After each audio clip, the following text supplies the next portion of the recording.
And a new report delivered to the U.S. Defense Department this week said the Pentagon currently lacks the operational framework to meet its goal of a major redeployment of American troops in the Asia-Pacific region. Joining me now with more insight on these developments is Andrew Small. He's currently the Transatlantic Fellow with the Asia Program at the German Marshall Fund of the United States. Andrew, welcome to the Heat. Thanks so much for coming in. Thanks for having me here. Why don't we start there? Because I know you've had a chance to look at this. And let me frame it this way. When Secretary of State Hillary Clinton was describing why the pivot, she was quoted as saying, in Asia, they ask whether we are really there to stay, whether we are likely to be distracted again by events elsewhere, whether we can make and keep credible economic and strategic commitments, and whether we can back up those commitments with action. The answer is we can and we will. And yet this report says, and it came out from the Center for Strategic and International Studies, there's no durable operational framework for achieving the military buildup.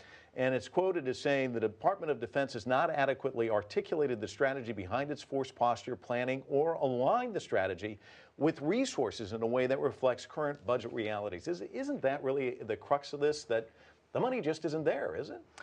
There's a money question. There's more that the US could be doing to be more reassuring. I mean, if you go through the report in detail, in practice it's relatively supportive of what the US is already doing in the region and the capabilities that gives. The gap between what they're suggesting as a sort of stepped up capacity that would provide more effective reassurance and what's already being looked at in the Pentagon's planning over the next few years. It's not an enormous gap. It's helpful for some people who would like to see a more substantial US presence in the region to be able to help put pressure on Congress, because this is a report for the Armed Services Committee in terms of getting those financial commitments. Of course, when you're talking about the pivot in a context in which budget cuts are taking place in the Defense Department, Asia's the area that's held steady. But the question really is holding steady enough? Is this in a context in which China's own military capabilities are expanding sufficient? And that's the question that the report poses. Why the renewed focus in the Pacific?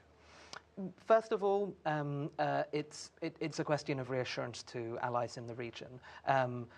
They're looking at a time in which budget cuts are taking place in the United States, including for the first time in a long time to defense budgets, for some kind of credible demonstration that the US is there to stay during what is clearly going to be a decades to come in which Asia militarily is the major strategic region. It's also a period of time in which China's military capabilities are expanding very seriously. I mean, some of the shifts that are being looked at in these discussions around the pivot are as much around maintaining almost a status quo in terms of advantages over China. China's capacity to strike, for instance, US targets in Japan and things, US ships, has increased. So some of the focus on the region is about what sort of profile, what sort of basing, and what sort of access arrangements do you need to retain your edge? Well, let me run this clip from you. In his address to the Australian Parliament last fall, President Obama reiterated several times what he called a fundamental truth. Let's take a listen, and I want to get your reaction after this. Our new focus on this region reflects a fundamental truth. The United States has been and always will be a Pacific nation.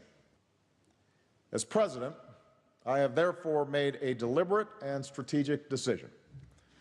As a Pacific nation, the United States will play a larger and long-term role in shaping this region and its future by upholding core principles and in close partnership with our allies and friends.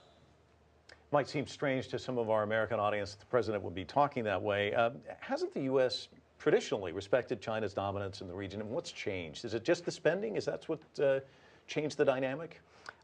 I mean, in a sense, the change elements can be exaggerated. The U.S. has been in the region for a long time, and none of what's being proposed is a particularly dramatic set of shifts in terms of its presence in the region. The one area where things look a bit different is Southeast Asia. That's been an area where say, during the previous Bush administration, there was criticism directed at the level of attention paid to the region itself and to Asia as a whole. Now, with this administration, there's been a concern to kind of turn that on its head. A lot of the stepping up of U.S. diplomatic attention in the region is to Southeast Asia, and some of these new basing arrangements, like the Australia one that was just mentioned in your clip, and the Philippines as well, are heavily focused around that region. Singapore as well. The new things that are taking place, in a sense, are in that part of the world, and that's partly because it's hotting up militarily. It's partly because countries in the region are asking the U.S. to step in. But there's been some who are saying that the threat's been exaggerated, and it's basically to drive up the spending at the Pentagon. You've got 2 wars going away. Got to figure out a way to funnel that cash back into the Department of Defense. And the director of the MIT Security Studies Program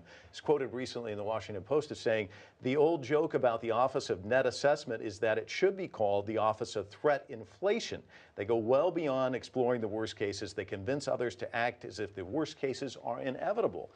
Isn't that sort of what's going on here in a way?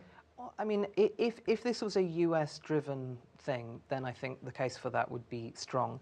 A lot of this has been solicited from countries in the region, from traditional allies like the Philippines, and also from new friends like Vietnam, obviously not a US ally, from India. This is the expansion of US presence, the demand for closer military cooperation and things like that.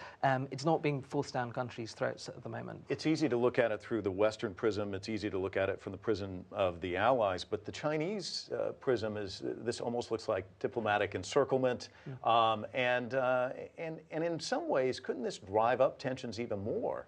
This is the difficult balancing act.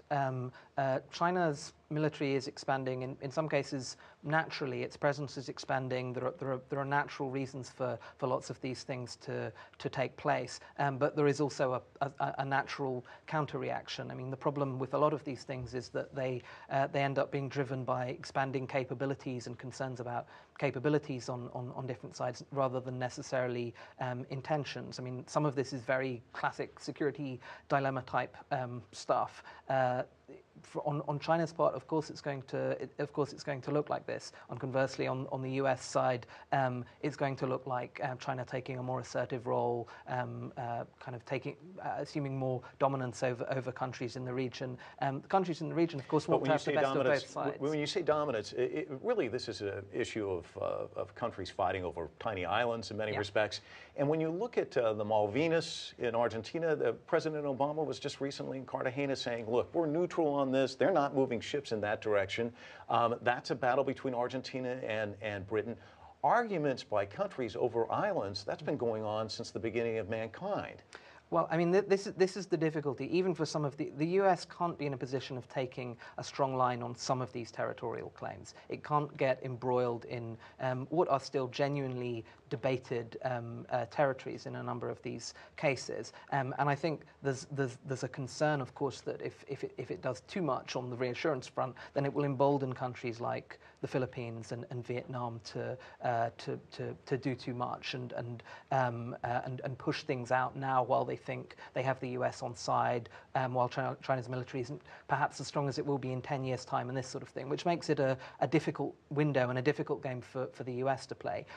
The question really is there a structure through which this can be resolved between the countries in the region, between China and these countries or multilaterally? And I think from the US perspective, and even from the countries in the region, turning this into a US-China contest over these things will be extremely harmful to all sides. Well, I think everybody can be in agreement about that. We don't have a lot more time, but I do want to talk about RIMPAC, which is a multinational maritime exercise held by the commander of the U.S. Pacific Fleet. It takes place every couple of years right off the coast of Hawaii.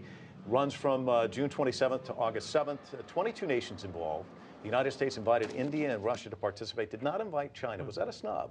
And isn't that something where they could actually make some overtures and start to ease some of these tensions, perhaps?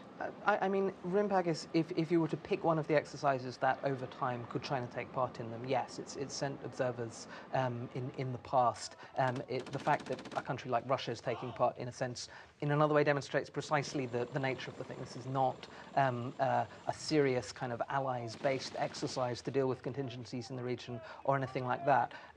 There's difficulties on both sides on the China-US military relationship. But I think if to the extent that China's willing over time to cooperate with the US on multilateral activities in the region and outside the region, I mean, this is Asia-Pacific focused. A lot of the best cooperation has actually been taking place, for instance, in the Horn of Africa and things like this, counter-piracy operations. As China develops more of a global military role, there should be able to be closer operational cooperation. Well, it with is the a US. two-way street, so let's hope that happens. Andrew, thank you so much for coming in and talking to us. Appreciate it. Thank you.